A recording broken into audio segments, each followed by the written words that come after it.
যিসকলে নাৰ্ছিং পঢ়িব বিচাৰে তেওঁলোকৰ কাৰণে এটা ভাল সুযোগ আহি গৈছে, কাৰণ আপোনালোকে সম্পূৰ্ণ বিনামূল্যে আপোনালোকে নাৰ্ছিং পঢ়িব পাৰিব। ইয়াতে যিহেতু যিটো এপ্লাইৰ যিটো ডেট ইতিমধ্যে মুকলি কৰিলে, অহা 10 মে তাৰিখৰ পৰা আপোনালোকে ইয়াতে এপ্লাই কৰিব পাৰিব। ইয়াতে চিন্তাৰ বিষয় নহয়। আৰু ইয়াতে আপোনালোকে জানিব পাৰিব আজিৰ এই ভিডিঅ'ৰ পৰা যে আপোনালোকে যেহেতু সায়েন্স, আৰ্টছ, কমাৰ্চ আপোনালোকে কোনোবা এটা ক্যাটাগৰী হ'লে আপোনালোকে ইয়াতে এপ্লাই কৰিব পাৰিব। ইয়াতে যিখিনি আপোনালোকে জানে যে এই কোৰ্সটো 3 বছৰৰ হয় আৰু এপ্লিকেশ্যন ষ্টাৰ্ট হয়তো 10 মেৰ পৰা আপোনালোকে ইয়াতে এপ্লাই কৰিব পাৰিব। আৰু কেণ্ডিডেটজনৰ ইয়াতে বয়সটো হৈছে যেটো এজ লিমিট 70 বছৰৰ পৰা হ'ব লাগিব 35 লৈকে। এইখিনি আছে যেটো যদি আপুনি সায়েন্সৰ কেণ্ডিডেট হয়, তেনেহ'লে আপোনালোকে লাগিব পিসিবিৰ আপোনালোকে 40% মাৰ্কস লাগিব। ধৰক ফিজিক্স, কেমিষ্ট্ৰি আৰু বায়োলজি এই তিনিটা মিলাই আপোনালোকে 40% মাৰ্কস হ'ব লাগিব। ইয়াতে চাওক, যদি আপুনি আৰ্টছৰ কেণ্ডিডেট হয় ইয়াতে দিয়ে আছে, চাই ল'ব আপোনালোকে। আৰ্টছৰ হওক কমাৰ্চৰ হওক আপোনালোকে ইয়াতে এপ্লাই কৰিব পাৰিব।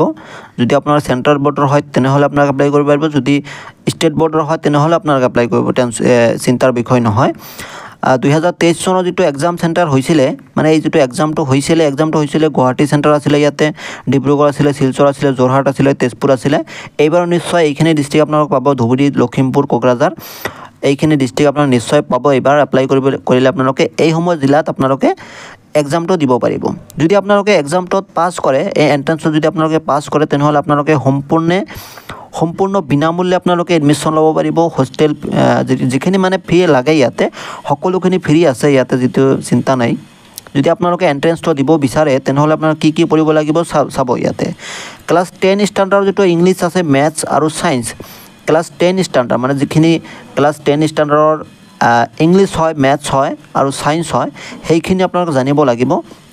ইয়াতে মাৰ্কৰ যি ছিষ্টেম আছে, মাৰ্কছ ইয়াতে টোটাল মাৰ্কছ আপোনালোকে 100 মাৰ্কৰ এক্সাম এইটো দিব লাগিব, যিটো MCQৰ যিটো এক্সাম হয় নিশ্চয় জানে আপোনালোকে। ইয়াতে টোটাল মাৰ্কছ যিটো হয় 100 আপোনালোকে, আৰু কুৱেশ্যন পাব আপোনালোকে কিমানটা, 100টা। কিন্তু ইয়াতে আপোনালোকে বেছিভাগ কুৱেশ্যন পাব ইংলিছৰ 50টা কুৱেশ্যন পাব, মেথছৰ পাব 25 আৰু জেনেৰেল ছায়েন্সৰ পাব 25। ইয়াতে সকলোখিনি মিলাই আপোনালোকে 100টা কুৱেশ্যন পাব। 100টা কুৱেশ্যন আপোনালোকে এনচাৰ দিব লাগিব। কুৱেশ্যনটা পাব MCQ।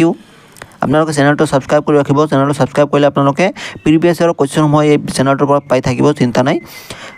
এক্সামটো হ'ব আপোনালোকে 3 আৱাৰ্ছৰ আৰু টাইমটো হ'ব 10 বজাৰ পৰা 1 বজালৈকে আপোনালোকে এক্সামটো দিব লাগিব। আৰু এক্সামটোৰ মিডিয়াম আপোনালোকে কিমান পাব, ইংলিছ আৰু আছামিজ দুয়োটা মিডিয়ামে আছে। যিখিনি যদি আপোনাৰ আছামিজ মিডিয়াম আপোনালোকে ভাল লাগে তেনেহ'লে নিশ্চয় আছাম মিডিয়ামত আপোনালোকে এক্সাম দিব।